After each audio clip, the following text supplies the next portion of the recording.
Hi, I'm Timmy the Trash Can, and I love trash. Popcorn boxes, cups, and candy wrappers. They all taste so good. Instead of throwing your trash on the floor, won't you please give it to me? Thank you for considering your fellow patrons.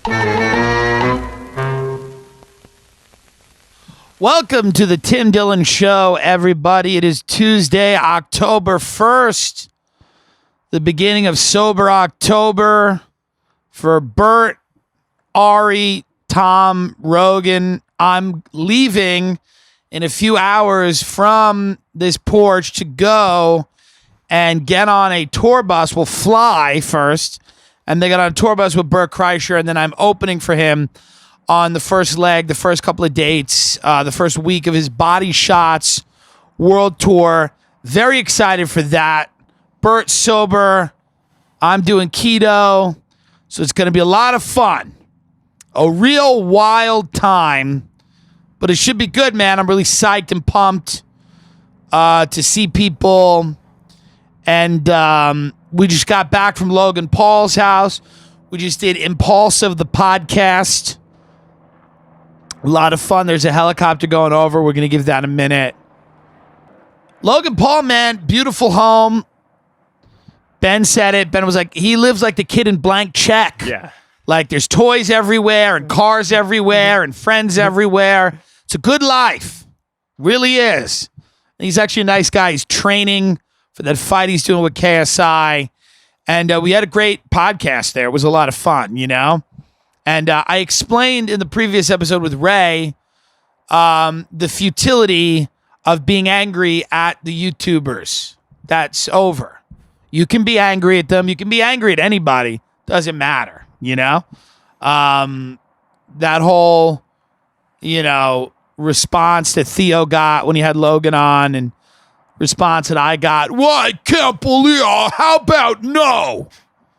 There was a lot of people that were like, "Hey, how about no? You're talking to that guy?" And a lot of people just hate the kid because they don't feel like he deserves to be famous. Hey, will you get famous? I mean, I don't know what to tell you. This whole idea of deserve is a word that a child would use. It's a child that throws a tantrum. I want it. It should be mine and not his. Get over it. Deserve. He works hard. Fame is not a thing that you discuss in those terms. You could discuss respect in that way. You could say this person deserves to be respected or they don't. Or their art or their work deserves to be respected or it doesn't.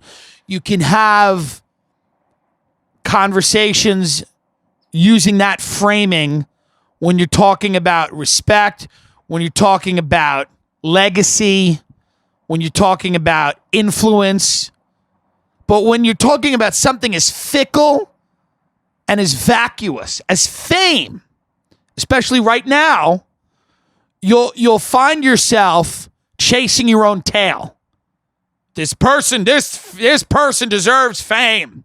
These people are famous for no reason. Well, the reason is that people watch and listen to what they do. That's why they're famous.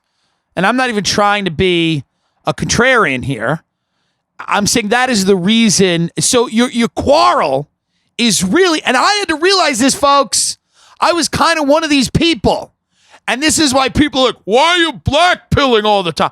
I'm not blackpilling. I realized my quarrel is not as much with the politicians. It's not as much with the entertainers. It's with the people. It's with my fellow citizens. That's the quarrel. That's why people have guns. I figured it out. It's not to fight the government. It's to shoot their neighbor in the face. It's so that the people in this country can defend each other from each other. That's why people are armed to the teeth and they all have arsenals. Not because they think they're going to take on the Green Berets. because they're going to take on, when Reddit goes live, when Facebook, when it's Facebook live in the streets, that's what it. Mike, your quarrel is with the people. It's not with the bold-faced names. It really isn't. I talk to so many comedians, so many people in the arts or in entertainment, and they're like, "Can you believe that this is getting the attention it's getting, whatever it happens to be?" And it's like, hey, man, talk to the people. Now, there's a lot of things in entertainment where they're propped up by writers and reviewers and journalists and media, and the people want nothing to do with it. But in the case of Logan and these YouTube guys, they have the numbers. They have legions of fans. So I don't know what to tell you. Get a life. Literally get a life. Find somebody to love. Figure something out. Get a job that fulfills you. Get a hobby. The great Rick Campos used to talk about hobbies. But sending me a message saying I shouldn't go on the podcast when the guy's a perfectly nice guy. Do you know how many podcasts of people I hate? Do you know in the business how many times I have to talk to people I hate them?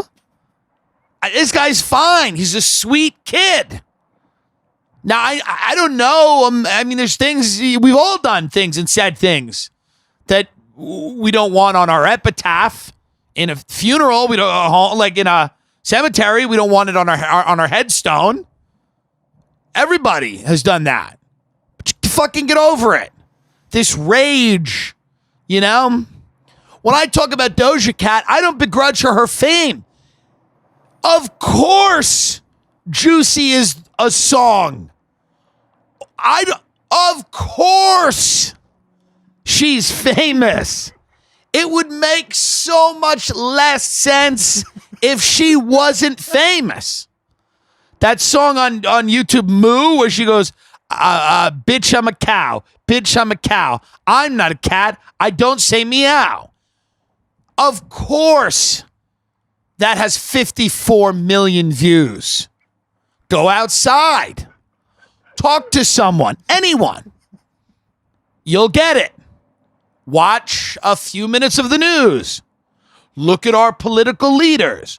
Look at the fact that no one wants to go into politics anymore because they feel like they can really change the world more in tech or working in that fake charity circuit, that bullshit philanthropy they all do, where they all they donate money for tax reasons. But they don't want to work in politics because politics is just very dirty. So many, and a lot of tech is the recipient of a lot of talent that would have gone into politics or would have gone into finance. They go into tech because they think that their altruism has a better place in tech. Now, we know what altruism in tech is. It's being super woke for the corporate state. It's giving yourself over to the idea that surveillance, not a problem, not an issue. Deplatforming people, not a problem. As long as you are on the ideological spectrum of the people that work in those companies. And I know some of those people, I talk to them, but none of those people are revolutionaries, but they do believe that they're making the world a better place. They believe that's what they're doing. And if you go to them with facts or statistics or a counter argument based in one of those two things, they tend not to receive that well. They don't receive that criticism well because they believe that they are literally changing the world and that they are the guardians of our democratic process and they are the guardians of free speech and they will decide who should have it and when it should be had. But it was a fun podcast. Check that out. That's probably out already. This is going to come out, Saturday night, Sunday. I talked about this article on the Patreon episode. I want everybody to read this article because it's a fucking killer article. And to their credit, the New York Times published it. It's called How to Hide $400 Million. Okay, it was written by Nicholas Confessore, published on November 30th, 2016, How to Hide $400 Million. It is so good. I'll give you a little preview, and then I want you to go read it. We're not talking about it really today. This is just assignments. This is homework. I give you homework. And if you're members of the Patreon, you already got this. When a wealthy businessman set out to divorce his wife, their fortune vanished. The quest to find it would reveal the depths of an offshore financial system bigger than the U.S. economy. And what's great about the article is you read it, you start understanding that Epstein was not only the island, wasn't only the sexual blackmail, but it was this huge operation to launder money, to wash dirty money that came from a lot of different places, came from a lot of private, major players in the financial world, and it also came from corporations. And Epstein was a guy who was very skilled at doing that. And that's from on the record and off the record conversations I've had with a lot of people that believe that the full scope of what he was involved in actually is heinous and as shocking as the human trafficking was and the allegations about that, which are all true. There is something even larger in scope when you talk about the financial system that exists only for the wealthiest, most powerful people in the world, and the way that they're able to hide money offshore overseas. Very fascinating article. And we're going to try to get some people on the show to talk about that. It's very, very interesting. Folks, BetterHelp/Tim Dillon. We've discussed BetterHelp before, and I've been quite clear about and open and honest with the audience about, some of the controversies that BetterHelp was mired in, and my decision to continue to let them advertise on the program, because I do feel like there are people out there in the world with a sexual fetish who want to masturbate on the phone with a stranger, and that this service for a small monthly fee is the way to do that safely. And you're probably not going to lose your job. So that is a great use of the service. Now, of course, BetterHelp is intended for people that want counseling from licensed counselors. And that is also a feature that they offer. That is not the feature that I have chosen to focus on. I think we've kind of done our own thing here with the BetterHelp ads. This will kind of be our final one. But I mean, listen, this is better than nothing. If you are out there and you're desperate and you need to talk to somebody, BetterHelp is really the way to do it. I mean, a lot of people cannot afford, they don't have the health insurance, they cannot afford a counselor. A lot of them don't want to leave their house. They have anxiety. They don't want to sit in front of somebody, and they want an online counseling session anytime. You can schedule it. If you don't like your counselor, you can leave. But if you do like your counselor, and you know what I mean, this is probably a great way to masturbate on the phone while someone is talking to you and not lose your job or get arrested. BetterHelp/Tim Dillon. I'm trying to book some dates in London over the holidays because I want to be a victim of terrorism.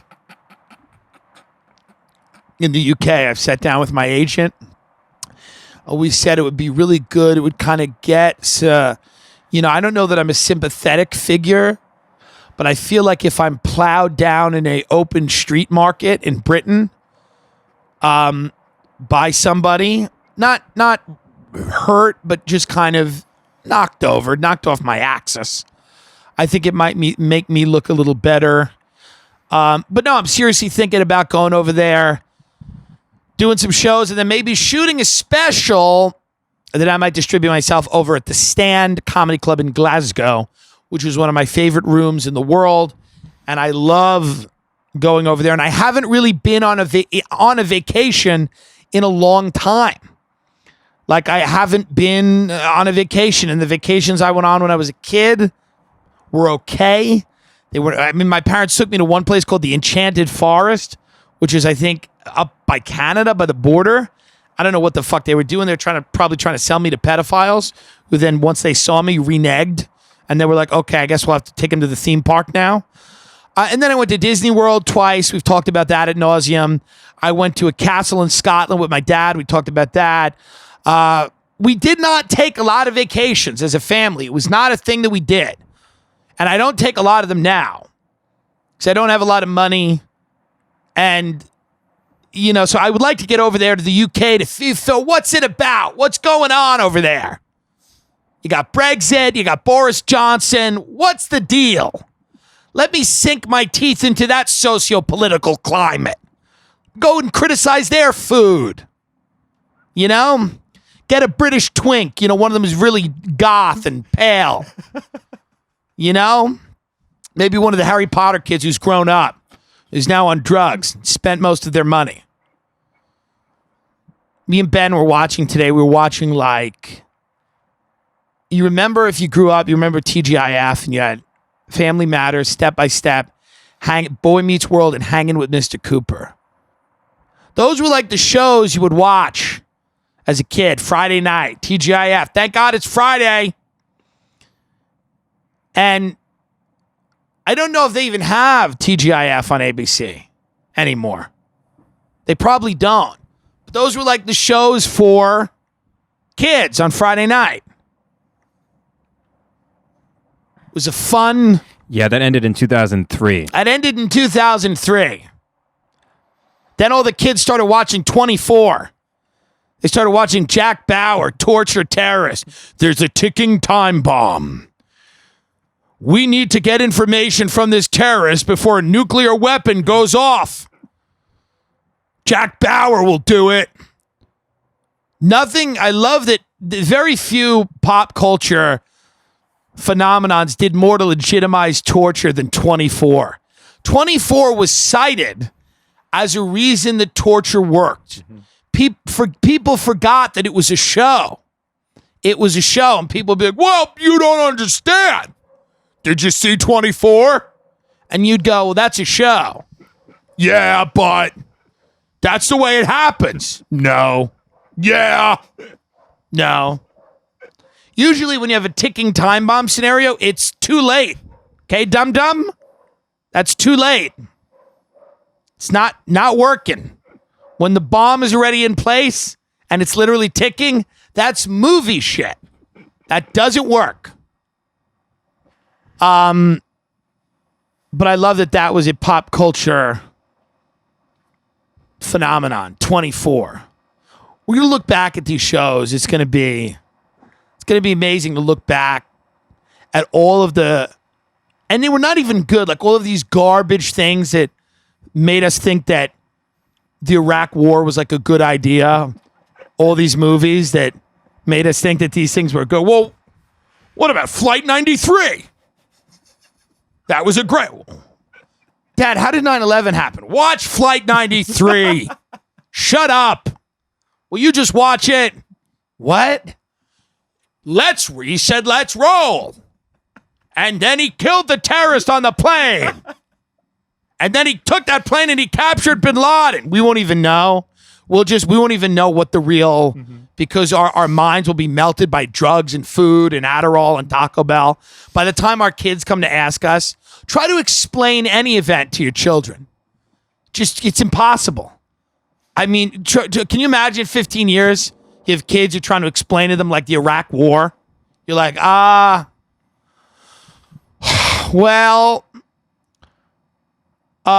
19 hijackers hijacked a plane. 19 hijackers hijacked one plane. No, a lot of planes. How many planes? I don't know. And then they drove them in. They flew them into buildings at the Pentagon, and then we went to war with Afghanistan and Iraq. Why? Well, because Saddam Hussein had weapons of mass destruction, we thought, but he didn't. And then we went to war there. How long were we at war there? 20 years. 20 years in Afghanistan and Iraq. And then what happened? Then we elected Donald Trump. How did Trump get elected? Well, He was funny. He was entertaining. And we got to a point in our country where every politician just lied to our faces very professionally. And we wanted to elect somebody who would ruin the country. We knew that was going to happen. We wanted to elect a guy where there was a very good chance he would burn everything down. And that's why we elected him. Because we thought there was a good chance that he could either turn around. Like I remember one guy was saying to me, he goes, you know what I think? Long Island guy. Long Island people never need to be asked their opinions. They always just goes, you know what I think? I think Trump's going to be the best president ever.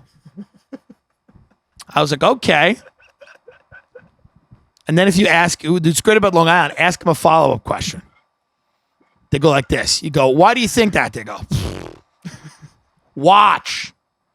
That's the Long Island follow-up. They go, watch. Yo, dude, that business gonna fail. Why do you say that? Watch. It's a great way to not have reasoning for whatever you're saying. Right. It's huge in Long Island. I don't know where you people grew up. Very big in Long Island. My dad would say it all the time because he used to say things that made no sense. And then he'd be like, just watch.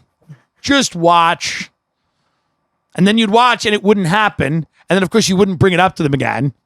It was just, they won the moment in their own head by saying watch. 6 months later, of course, that didn't happen. You know? It's just like, hey, how did that work out for you? How's that working out for you? Shut up. Then they'd have a new thing. They'd always be on to a new thing. Mm-hmm. Monday.com. Monday.com, folks. We've talked about this. Many of you are looking to maximize the efficiency of your business. That is what you're looking to do. You don't know how to do it. It eludes you. And what Monday.com helps you do is it is a software tool that helps you organize everything going on in your business. It's intuitive, flexible, easy to stay organized and find files, creates accountability so nobody is going to be like, why did you miss the email? Why weren't you at the meeting? Why didn't you dial into the conference call? Why are you screwing up my life, Doreen? You know, this is a much easier way to avoid all of that messy drama. Some people love drama. They like gossiping and, you know, they like backbiting and they like to blame each other. That they live for that. It's something that they enjoy. It gives their meaningless lives some level of excitement. Take it away from them.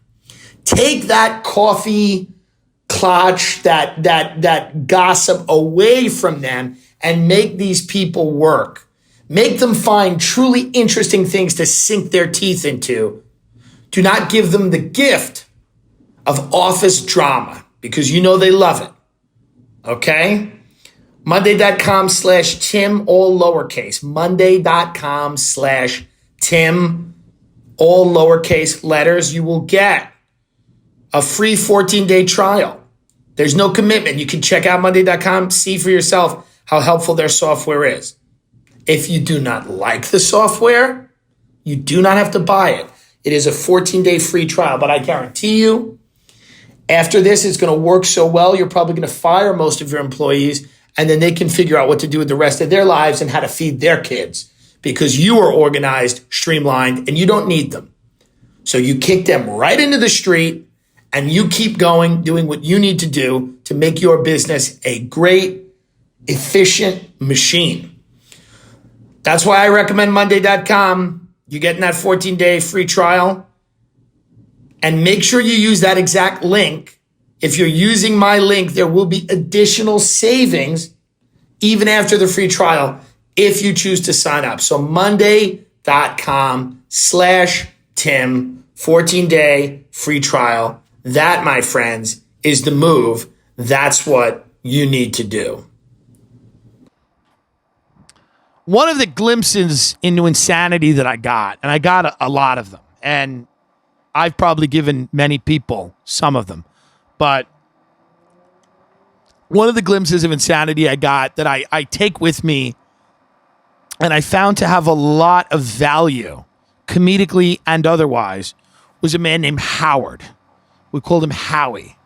Howie used to work in mortgages with me, and Howie was a small man. He was short, diminutive in stature, but he was very loud. And he talked with his hands like this. And he was who you would cast in a movie like Boiler Room. He was who you would cast in a movie like The Big Short. He was exactly the person that you imagined would occupy that type of space. He drove a BMW truck. He lived in a condo in not a great part of Long Island, but it was by the water. And he made no money at the office because he was a horrible salesman. He made the majority of his money selling cocaine. And the cocaine was not good. It was very bad cocaine. It was so bad you would do it and go, is this cocaine? That's how bad his cocaine was. But he believed in his head that he was the greatest salesman of all time. And the only other job he had before he worked at our company was he worked at a company on Wall Street that was famously, basically, it was a currency trading firm that was essentially just the bank accounts of the Russian mob. And it was, and it was legit in terms of that there was a lot of people making a lot of money, but it was also a complete and total fraud. He comes out of that company and he landed in Long Island with me. And I thought this guy was very funny because he was insane. I always loved people that the facts were irrelevant, were completely irrelevant. Like he didn't sell any mortgages and he didn't make any money from our company. But yet he would still walk around the office as if he was the CFO.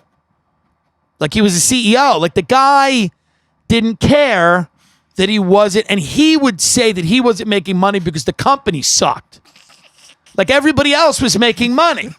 People were making $30,000 a month. I wasn't making that, but there were people making a lot of money. And I was like a young guy, I was like 22 or 21, and maybe even younger. And Howie was just this character that liked me immediately because I spoke well and I was good on the phone. You could put me on the phone with a client. But I would listen to Howie, and the bosses would tell me, they go, don't say anything Howie says. He's a bad salesman, and we probably shouldn't even have him here because he doesn't care. But it was the facts were irrelevant to him. They didn't matter because he had a condo and he had a Beamer, and people were like, I think his parents paid for it. And people were like, I think he sells Coke to make that money. And people were like, yeah, but the Coke's horrible. Who's buying that? And we're like, good point. So nobody knew how he had any of this money, but he didn't even have that much money, but he had enough. His friends had money. People liked to keep him around because he was crazy. I mean, he would, the company we worked for was called Franklin First. And he would call people up on the phone and say things that were so unbelievably untrue, provably untrue, baseless, that people would be like, I mean, he would call up people and he'd go, hi, this is Howie from Franklin First, Ben Franklin. And they'd go, what? People didn't even know. People would be like, did Ben Franklin start the bank? He'd go, he was involved. I mean, he said once, he's like, I'm standing in the stock exchange right now in an office overlooking the stock exchange. No, nobody even knew if that was possible. We're like, are there even offices on the second floor of the... But he was calling people in like the middle of the country who had like modular homes. Like he was just, I remember once he was trying to do a deal with this woman who had a modular home, which is essentially like a double wide on a foundation. And he had like the file, and he's like, he walked to the secretary's office. He goes, what the fuck is the problem? That's the way he That's the way he used to talk to our secretary, Kelly, who was just a drunk, smoked Marlboro Reds. And she goes, lower your voice. Who the fuck are you talking to like that? He goes, what the fuck is a problem? He goes, I can't close a deal in this goddamn place. And Kelly goes, the woman who told you it's a modular, she goes, it's actually a double wide. So we can't do a double wide. And she'd throw the deal back at him. So then Howie would get on the phone with the woman and he'd go, hey, apparently it's a double wide. Is this true? Woman goes, no, it's a modular. And then Howie would like cover the phone and scream at the secretary and go, it's a fucking. And by the way, total commission on this, maybe $1,200, right? Maybe $1,200. But he's screaming. He's screaming. He's trying to cover the phone. And he goes, it's a fucking modular. I told you that. And then he'd get back on the phone with the woman, and the woman's like, I'm looking at some of the papers, and I don't have the certified modular paper. And then Howie goes, well, then it's a fucking double wide. And Howie goes, we don't do double wides. You're wasting my fucking time. And then he'd slam the phone down, and then he'd just walk out of and he'd start going like this with his hands. And he would just start, screaming, and then he'd just walk out of the office. He goes, nobody has any fucking money. And everyone was making money. Everybody had, but it was funny. People thought it was funny. It was like a good breakup of the day. Mm-hmm. I remember I was at his house doing blow with him once, and he goes, I want to move to Santo Domingo because they treat you like a fucking person. I'm like, I don't even know. I just started laughing. I was like, I don't even know what that means. But he was so bad at sales. Like, he didn't know any of the programs. He didn't know how to sell anybody on anything. And he would just try to refinance people that lived in like boats. He didn't care, but I just started thinking about him because I'm like, the facts were so unimportant to him. Like, if you sat down with him and you showed him, like, you're like, listen, buddy, you've closed no loans. You've made no money. He would spit in your face. Like, he'd be like, fucking, he's like, you think I'm making money here? Because if I was waiting to make money here, I'd be fucking dead. Are you fucking nuts? Nobody can make any money here. The bosses would be like, everyone is making money. Everybody is making money. But he was just completely unhinged. I mean, he did, and I've told the story before, but he did one of the craziest things ever, where he sat down at a closing and he said the APR, which is the annualized percentage rate, which is the cost of what the mortgage costs you with all the financing included into it. He literally looked somebody straight in the face and went, they go, why is the APR rate higher than the contract rate, the note rate, whatever? And the answer is, well, it's because it includes the cost of financing. So, but instead of saying that, he said, well, that's the average person rate. And you're better than average. So we gave you a lower one. And the closing attorney called my company and goes, this guy is out of control. We can't even. But the amount of times that he would try to refinance a modular home and then find out it's a double wide, because this is a guy that talked big, steakhouses, money, coke. Right. And then he was just trying to refinance homes that people could get in and drive away.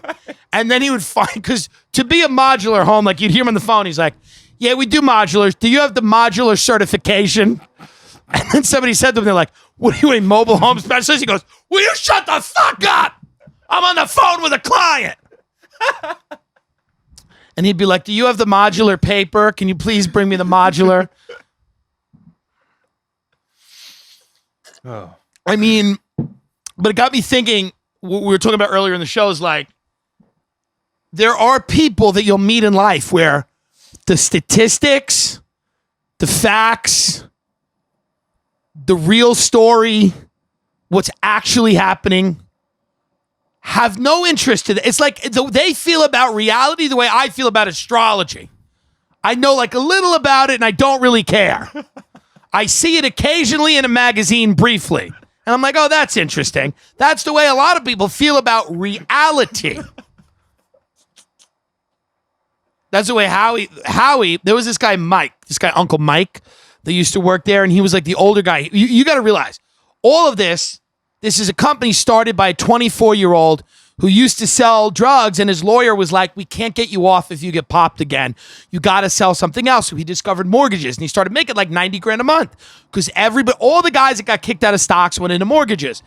And I was like a young kid, and I went in, and I was just on the phone, getting applications, handing them off, making a few bucks here and there, part-time college. I hadn't gone full in yet. I hadn't quit college and bought the house and did all that.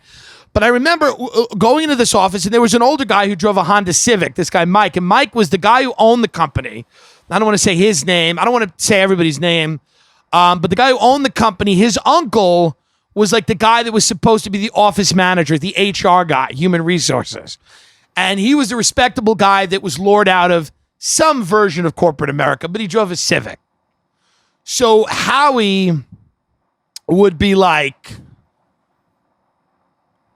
Howie would just be like Mike would try to talk to Howie about Howie's like behavior in the office, but Howie didn't respect him because he drove a Civic, you know, and he just clearly was like, didn't have a lot of money.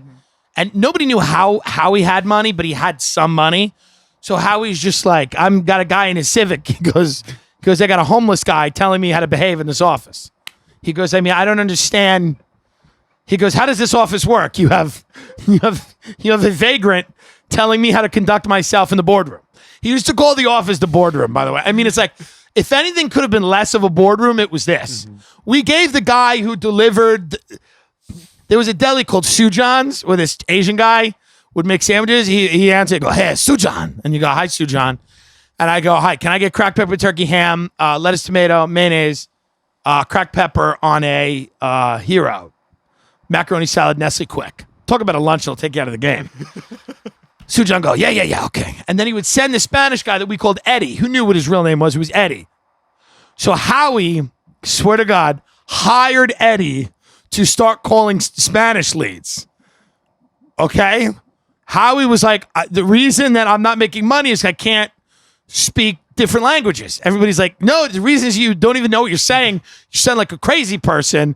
And the only people that will talk to you are people that have like modular. I will say this about Howie. Funnest person, maybe top 3 funnest people I've ever spent any time with. Okay? I mean, he walked into the Christmas party, coked out of his face. It was like a beautiful like catering hall. Not beautiful, but whatever. Long Island. And he goes, he walks in, he looks, he takes a quick look around and goes, oh, good. A shithole. And then just kept walking. Just keeps getting drunk on free booze. He goes, oh, good, a shithole. But he hired this Spanish guy.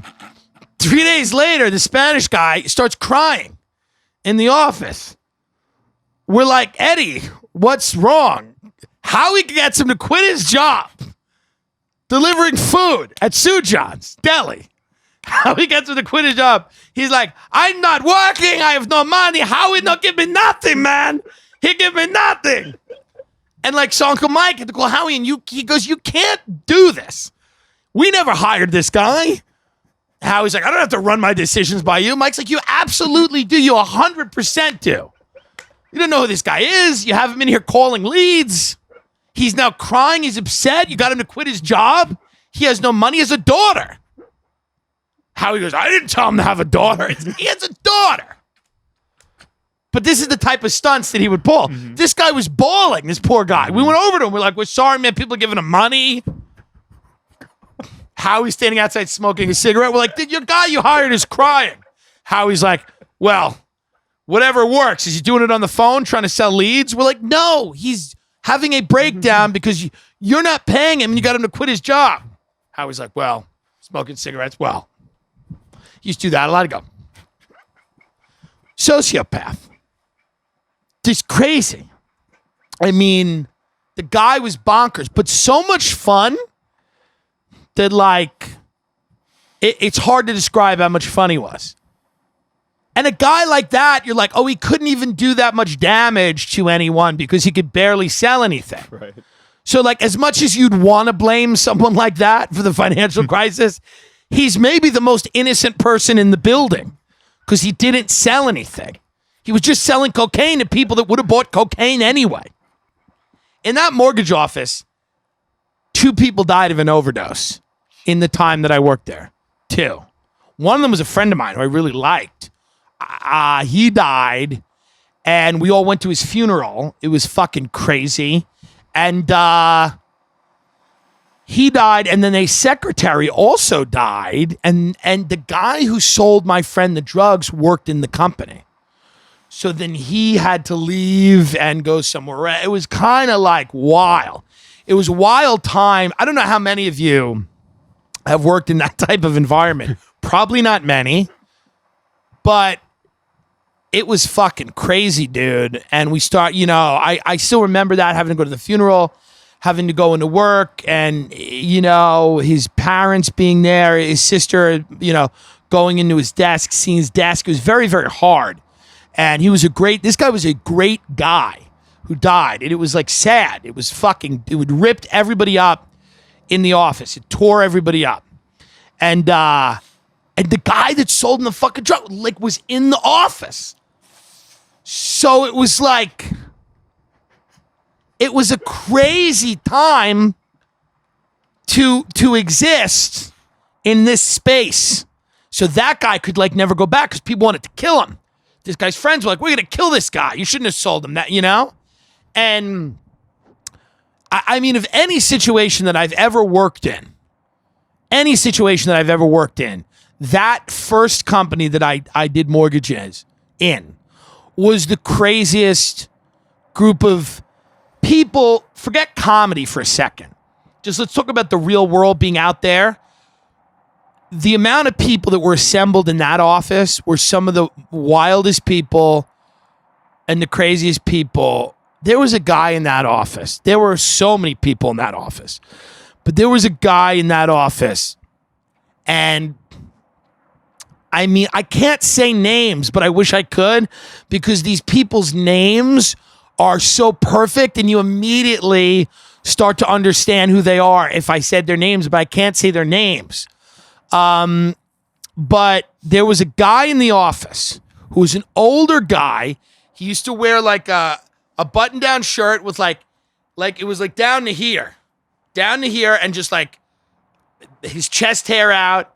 And it was just no, everybody was like, what the fuck is this guy doing? And he was this Italian guy. His name was Jim something. And think of an Italian food dish that you like. Chicken cacciatore. Call him Jim Cacciatore. Same thing. And he would call people up, and he didn't know anything. So every 2 seconds on the phone, he'd have to go, hold on 1 second. And he'd put them on hold, and he'd go, what's the deal with this? And they would go, just get their info and call him back. And then he'd go back on and go, yeah, I think the 30-year loan is the best loan for you to take. Well, there's a few reasons for that. Hold on. Why? Why are they taking it? So on the other end of the phone, you just would put on hold, because he knew he didn't know anything. He didn't even know what a mortgage was. He had no idea what was going on. Every 2 seconds, he'd have to stop and he'd have to ask somebody. And eventually people were like, listen, fucker, just generalize. But I mean, there was a lot of wild people in that office. I will go through them one by one day on a podcast. I tried to pitch a show that was not that office, but another office that I worked in, which was sadder because it was 2009 and the market had crashed.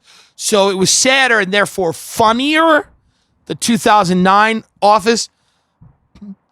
But the office that I worked in 2005, 2006, was the height of insanity, the height of crazy, the height of drugs, the height of it was the height of my drug use.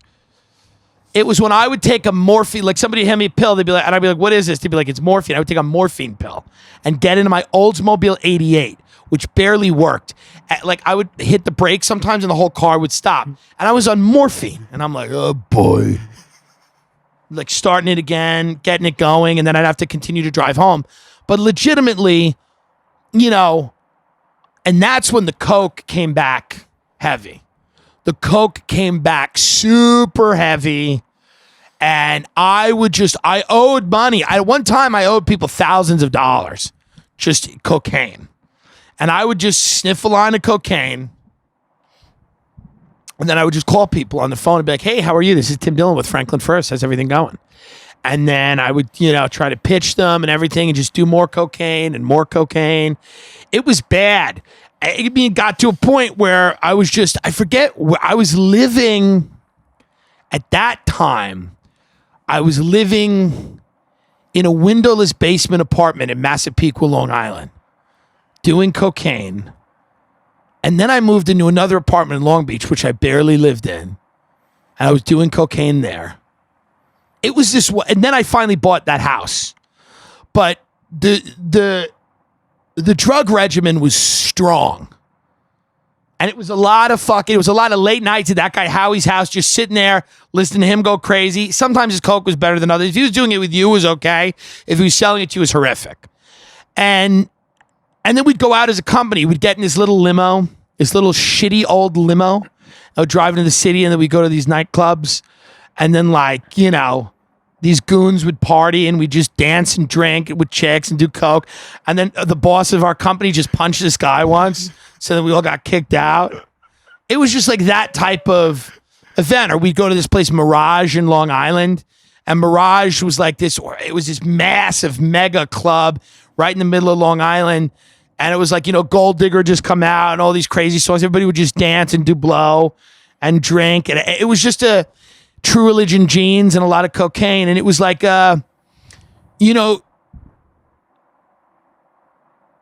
you couldn't have, if you had gone into any of those clubs, you would go, oh, everyone in here deserves a financial crisis. Like, you deserve it. There's not too many clubs you could walk in where you wouldn't feel like that, by the way. But there's something about those Long Island people that are so confident. They're so self-assured. They know what's going on. Watch. Just watch. This is the way it's going to work. Do you have any facts? Watch.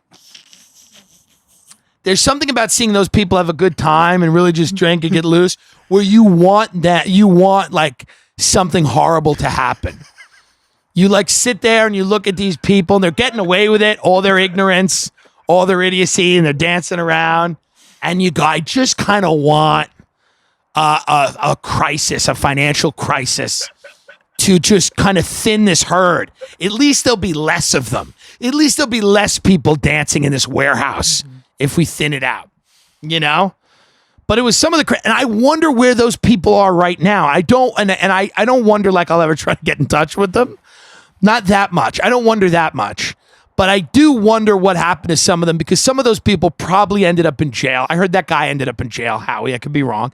Some of those people maybe ended up, doing too many drugs and dying. I heard a few other people if you could do a tally of how many people are still alive from that period of my life or how many people from that office died, it would be high. It would be very, very, you look like you were going to ask a question. Were you not? No. Okay, you had a face. It would be an uncomfortably high number of people that died. I went to 2 or 3 funerals in that era of people. One was a car accident, but a lot of that was brought on by. One was the OD in the office, and then there was this other one. But it was just fucking tough. This podcast is supported by Wix.com. There's a better way to build websites for your clients. With Wix, harness the latest web technology and innovative design tools. Publish in a click. Make edits fast. Your clients will enjoy enterprise-grade security and automatic web hosting. Okay? Use industry-leading SEO and powerful marketing tools to drive traffic to other sites. Get started on your next client website today. Go to Wix.com/GTH1.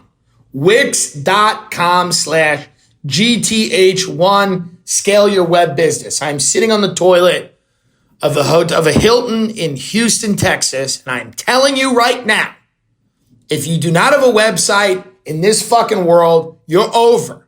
Curtains. You're done. Okay? So what you need to do is set up a website with Wix. You can't afford anything else right now, and you don't need anything else.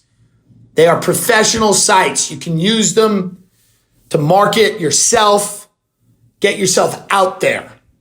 Many of you are fucking gold. You're just gold. But you haven't been discovered. You're sitting in a riverbed. Somebody needs to, pick you up and then shake that little tin and then go, oh, that's gold. I'm just remembering a scene from the movie White Fang. But the point is, you're gold. Some of you are platinum. Some of you are like moon rocks. We don't even know how good you are. But if you get a website using Wix, we are going to be rocking and rolling. The only reason that many of you are not as successful as you want is many of you, it's your brain, but a lot of you, it is that you do not have a Wix website. Your website looks like shit, or you don't have one, or you're relying simply on social media, which does not make you look professional. Everybody has a social media account. People's dogs and cats have them. You need to have a website that makes you look like a business. A business has a website. Are you a business or are you a fucking fraud? Even frauds have websites. Let me take that back. Are you a business or are you nothing? Because the only thing that doesn't have a website is nothing. Wix.com GTH1. I'll say that again. Wix.com/GTH1. That's the way to do it. I have to now get ready. I'm on the road with Bert. We've had a great fucking week. Go get a Wix site. Start your journey to prosperity. It's very, very tough to watch these stories about people that are on opioids and taking pills. And it's very, very tough. I mean, it's like, it's brutal. It rips families apart. And, it's just fucking, dude, it's an epidemic. It's a disease, And then you have this family, the Sackler family, that owns OxyContin, trying to bribe people to say that it's not addictive, God love them. It's brutal, man. And I did a few of those pills. I did Oxys a few times. It wasn't my thing. I ended up just scratching myself. I like to Percodoodle, Vicodin, but even that wasn't my thing.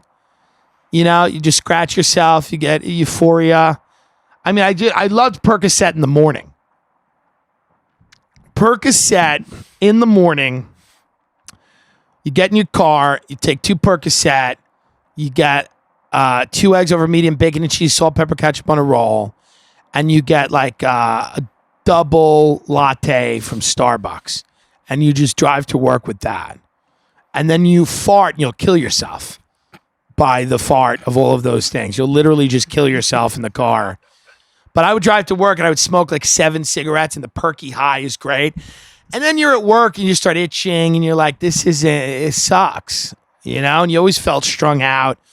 That was never my fucking jam. But I saw a lot, a kid that I went to school with OD'd. And we ended up going to his funeral. That was the 3rd funeral I went to.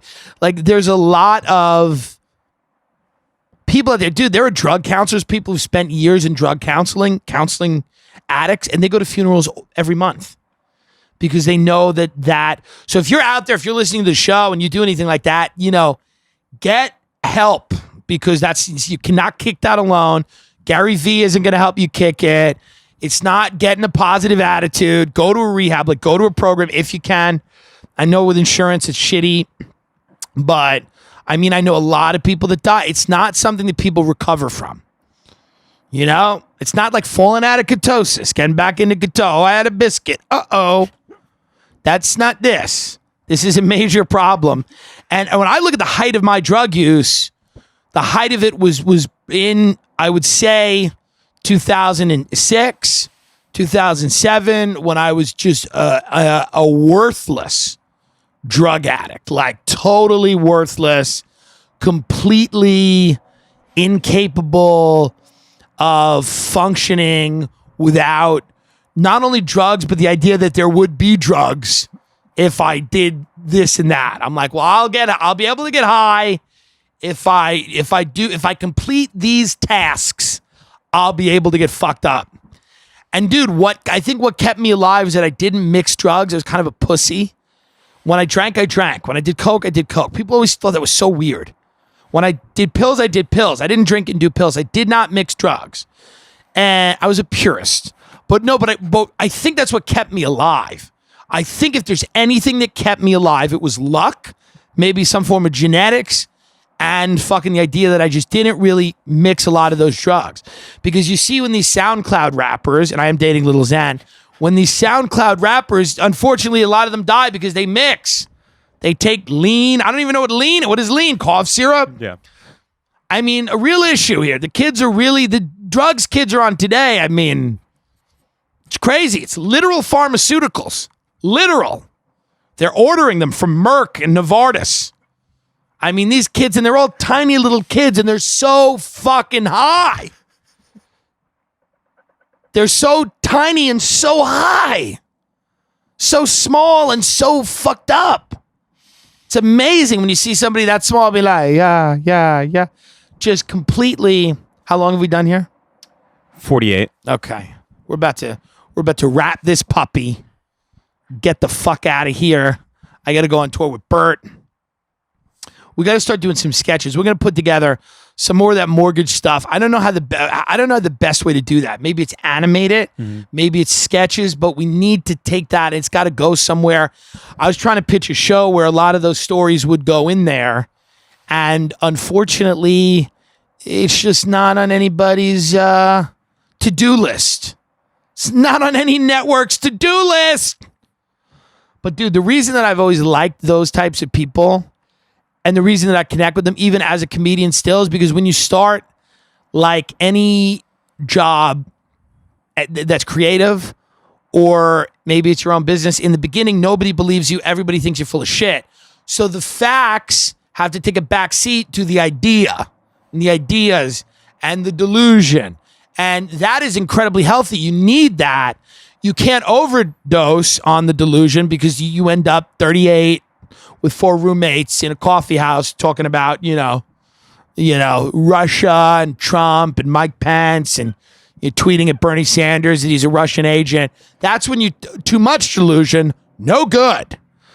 But in the beginning, you need to be a little crazy. So I've always I myself am a little crazy. To do what I do is a little crazy. To want to do what I do is a little crazy. And I think that I've always had a soft spot for people that were a little out there, because they not only do they make the world less boring, but without those types of people, without the tenacity of crazy, a lot of the greatest shit that we have would never have been brought into reality, would have never been brought to fruition, because, everybody tells you all the time to just walk the path that everybody walks. And then if you go outside of that path, it takes not only some guts, but I think it also takes, you got to be a little nuts. I meet people all the time and I'm like, oh, you're not going to succeed because you are too sane. You're too normal. You're too sane. Like your I's are all dotted. Your T's are all crossed. And that's a great life. But it's going to prevent you from going to the places that you need to go to get great at what you're trying to do. The risks you have to take, you're not going to take. The people that you're going to have to become friendly with, you're not going to become friends with, probably, because you're going to look at them and be like, well, what? You're not going to shake your life up to the extent that it needs to be shaken up to get a really different result from the one that you're getting right now.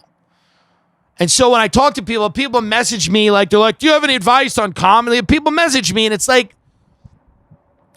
obviously I always say, don't do it. Ha ha ha. Joke, joke. Be crazy a little bit. Like, what would be the craziest thing? And I don't mean be crazy like live in a tent. I mean, like, if the craziest thing for you would be to move to New York or move to Los Angeles and totally change your life and change the relationship you have with a lot of your friends and your family. If that feels fucking bonkers, if that feels batshit crazy, do it. Whatever the thing is that feels batshit crazy, do it.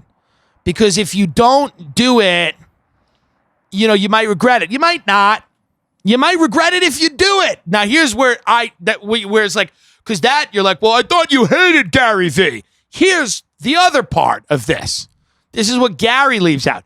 If you do it, the chance it will pan out is so small. It's like head of a pin. Head of a pin. Lotto is much better chances. Play Lotto. Much better chances. And the chance that even if it does work out, it won't completely destroy you is 0. So there you go with that. I mean, Find something you love and let it kill you. That's what it is. Go let it kill you. No, but I like Sunday morning and out. Nah. No. But it's all about, so I still look fondly.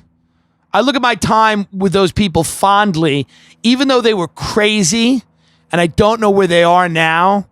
And a lot of them were the bad kind of crazy. Some of them were the good kind of crazy, but really it's always a mix. It's always a mix. It's never just the good kind or the bad kind. You always get a little bit of both. And that's what I take away from those people. Sometimes facts can't matter. You just got to fucking go out there and see what you can do.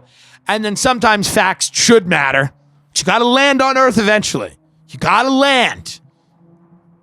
First couple of years, you can just kind of like, hey, you have that feral look about you. You're just trying to claw your way somewhere. But eventually, you got to pay the piper. You got to land on Earth. And that's the way it is. And I don't know where those people are right now. I imagine that some of them maybe have, these are the types of people that would throw their mothers down the stairs to inherit a house.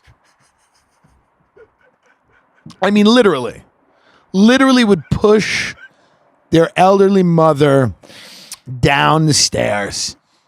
And you'd hear her go, clunk, clunk, clunk, clunk. And they would go, Ma. This is the type of people they were. But I still look back at the times we had together and some of the lunches and the dinners and the late night chats. And I say, you know what?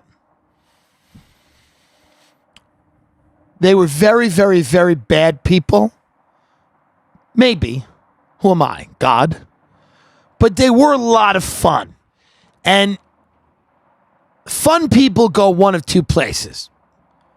To rehab or to jail. That's where fun people go.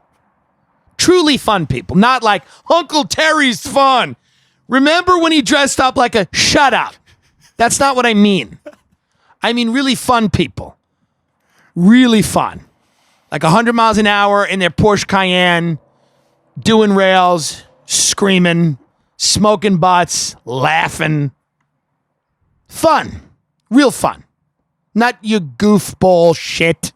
You people, that's where Uncle Jerry, he used to dress like Santa, and one time he wore a bikini. Will you shut up? The adults are talking about real fun. People have abandoned their families to have fun. That's how much fun they were. They left their wife and children to go have fun. That's how much they were committed to fun.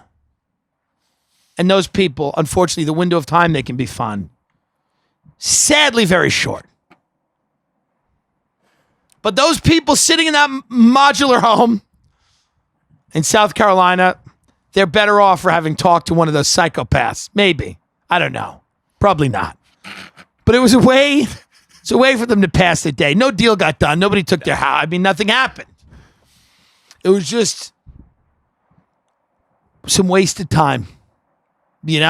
Some very, very... When you look back at what humor really is, at the end of the day, humor is a way to waste time in the best way possible. It's really, that's what you do with it. You're wasting time, but it's the best way to waste time. And now I have to go here, get on a plane and get on a bus so I can continue to waste my life in the best way that I know how. TimDillonComedy.com for all live dates. Good luck.